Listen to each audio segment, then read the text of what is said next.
Hello friends, स्वागत है आपका फ्री ऑनलाइन कोचिंग और भगवान स्टडी सेंटर।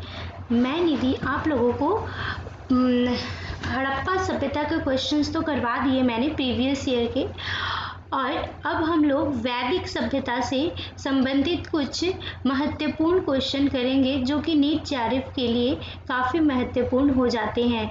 ठीक है, और ये भी प्रीवियस ईयर के क्वेश्चंस ही हैं। तो चलिए आज हम लोग स्टार्ट करते हैं वैदिक सभ्यता से संबंधित क्वेश्चन। देखिए, सबसे पहला क्वेश्चन है, आर्यों की सभ्यता किस नाम से जानी जाती है। ठीक है, तो आर्यों की सभ्यता जो है वो वैदिक सभ्यता के नाम से जानी जाती है। ठीक है, किस नाम से जानी जाती है? वैदिक सभ्यता के नाम से जानी जाती है। अब देखिए, दूसरा क्वेश्चन है, आर्यों की सभ्यता वैदिक सभ्यता क्यों कही जाती है? क्योंकि जानकारी का एकमात्र स्रोत ऋग्वेद है? नहीं। जानकारी का एकमात्र स्रोत आयुर्वेद है? बिल्कुल भी नहीं है ये ऑप्शन। जानकारी का एकमात्र स्रोत सामवेद है? नहीं। जानकारी का एकमात्र स्रोत वैदिक साहित्य है? तो इसका ऑप्शन डी सही है, क्योंकि जानकारी का एकमात्र स्रोत वैदिक साहित्य है। ठीक है, और वैदिक साहित्य इसके एकमात्र स्रोत होने के कारण ही इसे वैदिक सभ्यता भी कहा जाता है। ये मैंने जब वैदिक सभ्यता वाला वीडियो बनाया है उसमें मैंने बताया भी है। ठीक है, अब देखिए, ऋग्वैदिक काल की तिथि क्या है? तो ये मैंने बताया है अपने वीडियो में। ऋग्वैदिक काल की जो तिथि है वो 1500 से 1000 ईसा पूर्व माना जाता है। अब देखिए, उत्तर वैदिक काल की सभ्यता कौन सी तिथि सही है?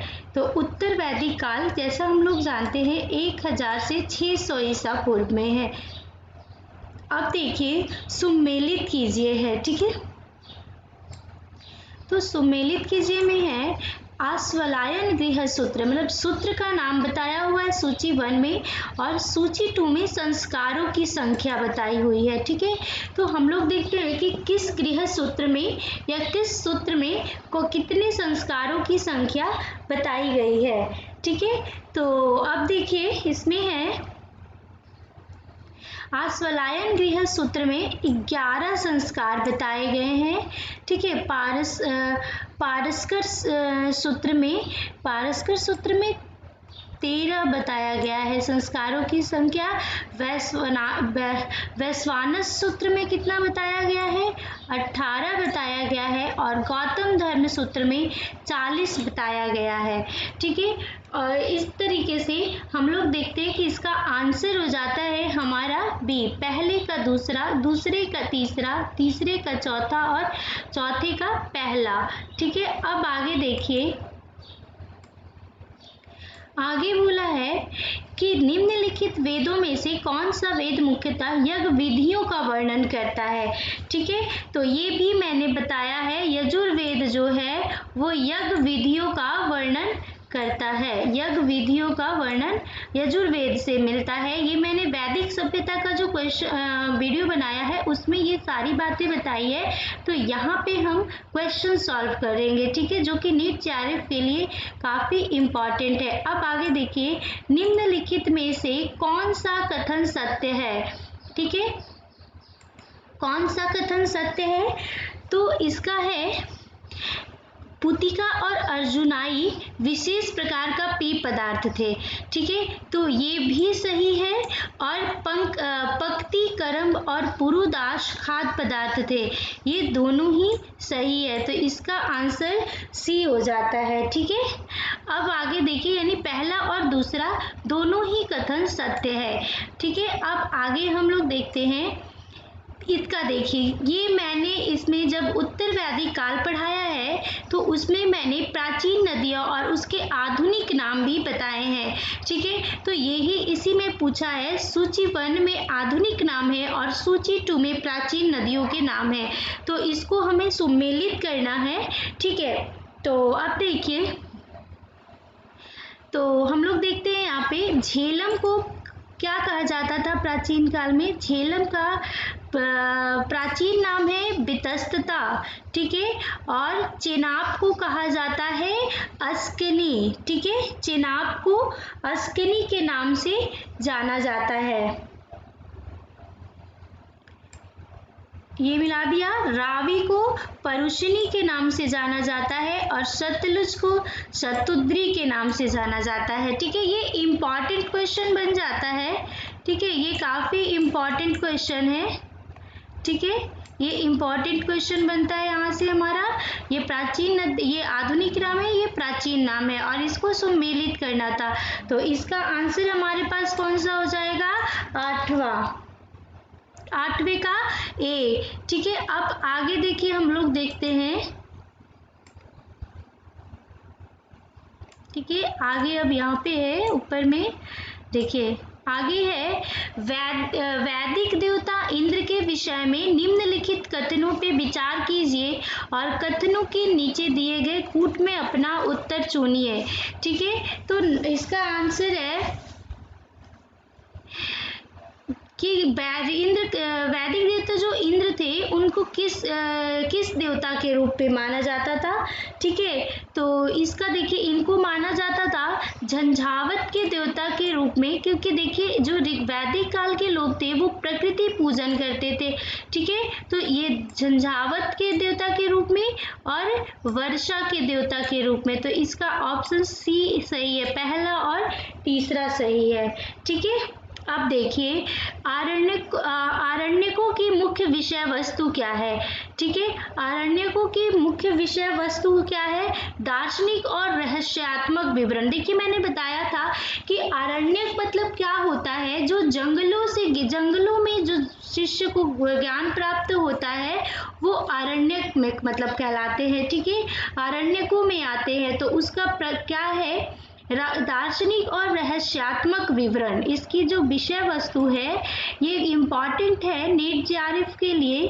ठीक है, इसमें पूछता है ये दार्शनिक और रहस्यात्मक विवरण, इसकी आरण्यकों की विषय वस्तु है।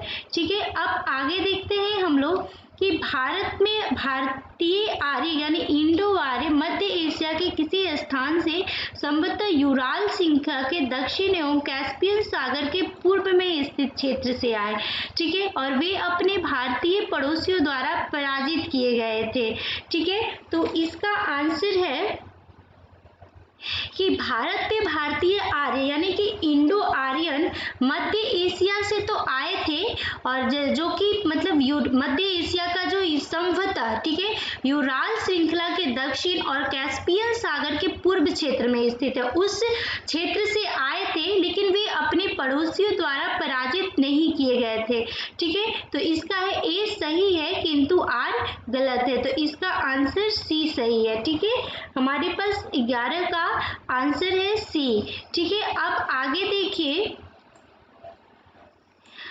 इसको भी सम्मिलित करना है। ठीक है, सम्मिलित करना है कि सूची 1 में हमें ये पुरुष सूक्त, ईशानोपनिषद, गोपद और वेदांग के बारे में बताया गया है, और सूची 2 में यास्क, निरुक्त, एक ब्राह्मण पाठ, एक आरण्यक, और ये बताना है कि कौन किससे मैच करता है। ठीक है, यानी कि पुरुष सूक्त क्या है ये बताना है हमें।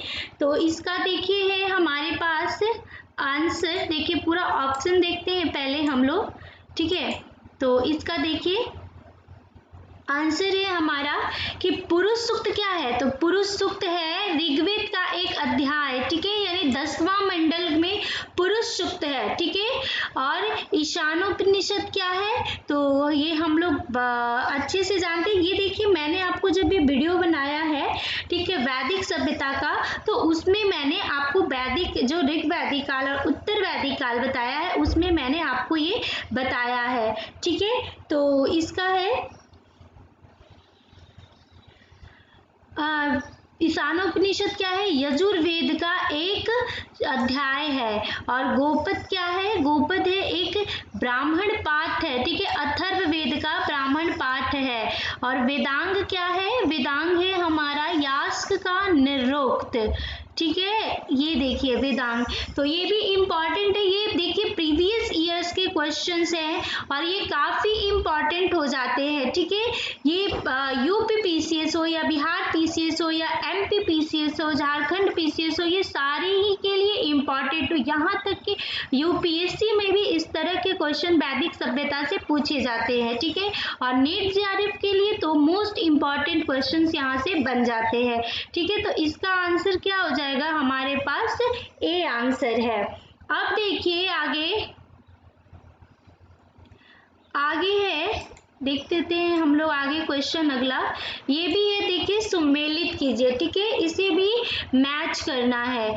ठीक है, तो देखिए ऋग्वेद क्या है, सखायन ब्राह्मण, मतलब कि इसके ब्राह्मण का नाम बताना है। ठीक है, तो ऋग्वेद है सखायन ब्राह्मण। ठीक है, और सामवेद है तांड्यामह ब्राह्मण। ठीक है, और यजुर्वेद है अथर्ववेद का गोपद ब्राह्मण और यजुर्वेद का शतपथ ब्राह्मण। ठीक है, तो इस तरीके से हमारा कौन सा आंसर सही है, पहले का चौथा, दूसरे का पहला, तीसरे का तीसरा और चौथे का दूसरा। तो इसका मतलब ए ऑप्शन हमारा यहाँ पे सही हो जाता है। ठीक है, अब आगे चलिए, आगे हम लोग देखते हैं अपना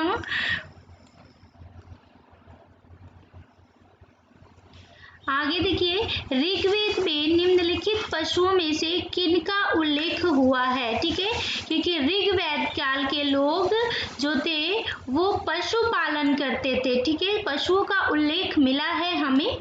ठीक है, और उत्तर वैदिक काल के लोग तो मतलब क्योंकि लोहे का प्रयोग हो गया था तो कृषि उनकी मुख्य आधार या व्यवसाय बोल सकते हैं बन चुकी थी, और लेकिन ऋग्वैदिक काल के लोग पशुओं पे ही निर्भर थे। तो किन पशुओं का उल्लेख मिला है हमें, तो यहाँ पे है कि गाय, अश्व, बकरी और भैंस, तो ये चारों का ही उल्लेख प्राप्त होता है।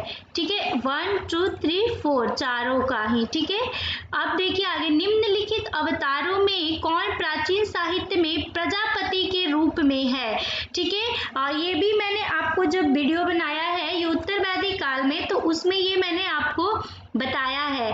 ठीक है, तो वामन है। ठीक है, वामन और किसका, प्रजापति का पूछा है ना, कि प्रजापति के रूप में कौन है तो वराह और नरसिंह, सॉरी वामन नहीं है, वराह और नरसिंह का है। ठीक है, दूसरा और चौथा।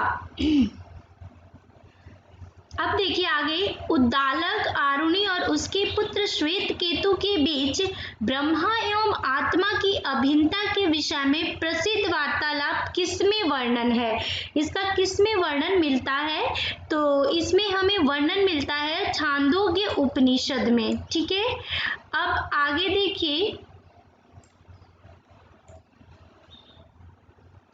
आगे है ऋग्वेद कभी लोक प्रचलित ग्रंथ नहीं रहा, यह कर्मकांडीय ग्रंथ है।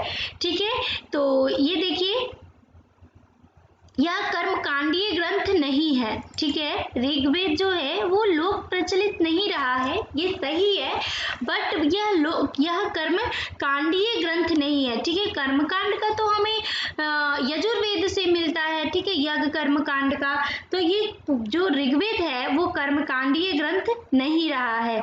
ठीक है, तो ए सही है, आर गलत है इसका, तो इसका ऑप्शन कौन सा सही हो जाएगा, सी सही है। अब आगे देखिए, आगे बोल रहा है कि निम्नलिखित संस्कारों को सही क्रम में लिखा है। देखिए 16 संस्कार का वर्णन मिलता है। ठीक है, तो 16 संस्कार में तो हमें ये जो 5 संस्कार दिए हैं इनको अरेंज करना है। ठीक है, किस किस तरीके से ये पहले कौन से आते हैं। ठीक है, तो देखिए सबसे पहले आता है जातकर्म।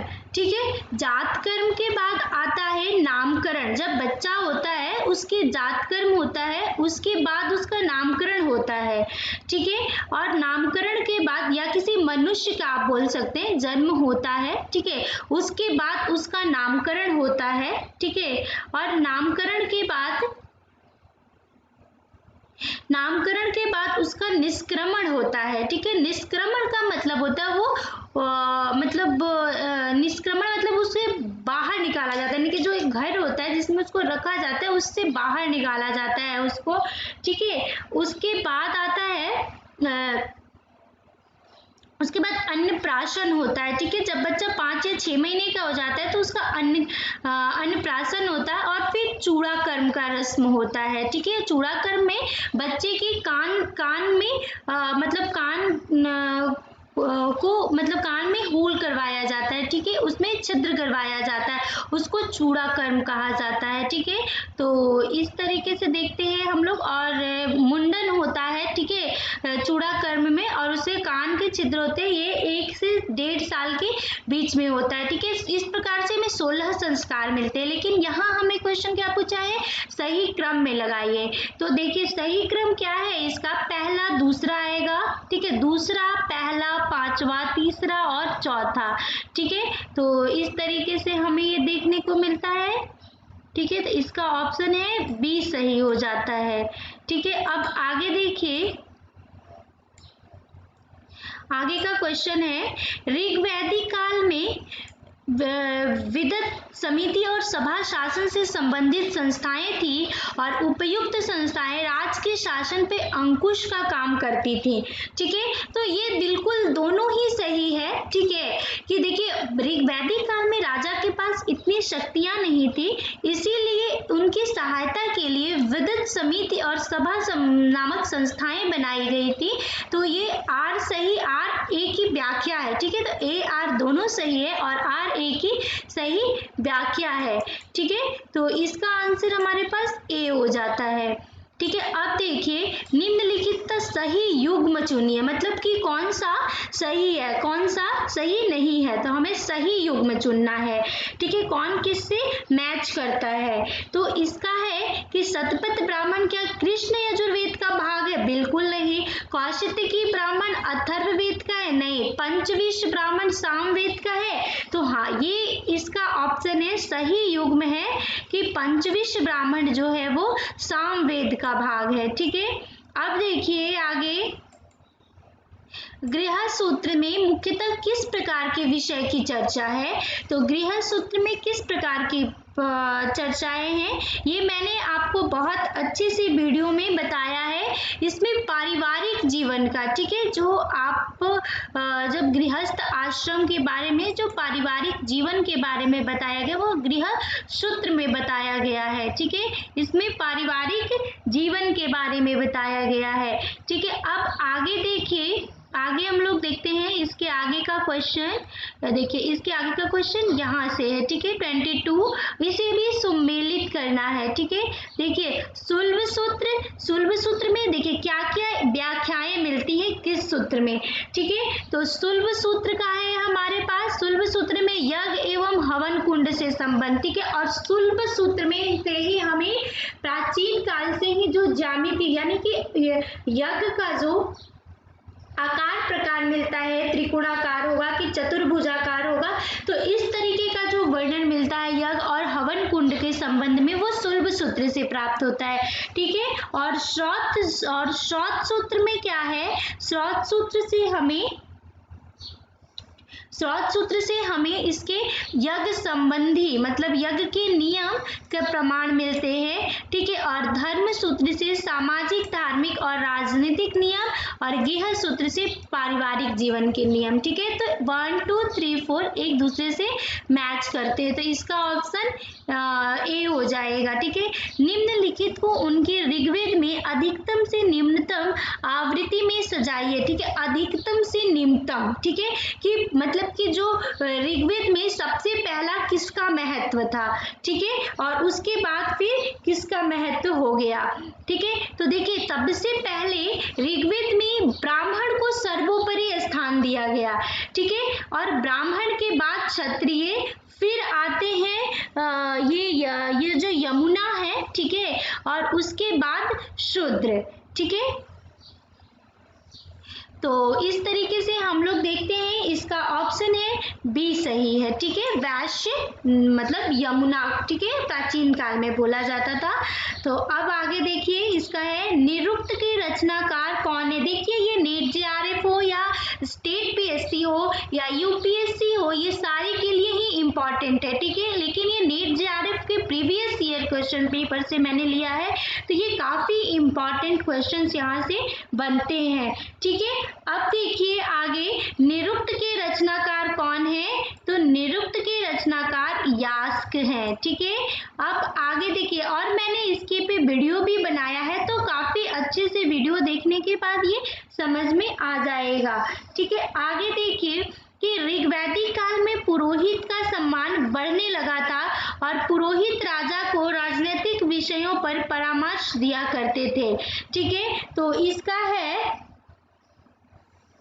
ए आर दोनों सही है और आर ए की सही व्याख्या है।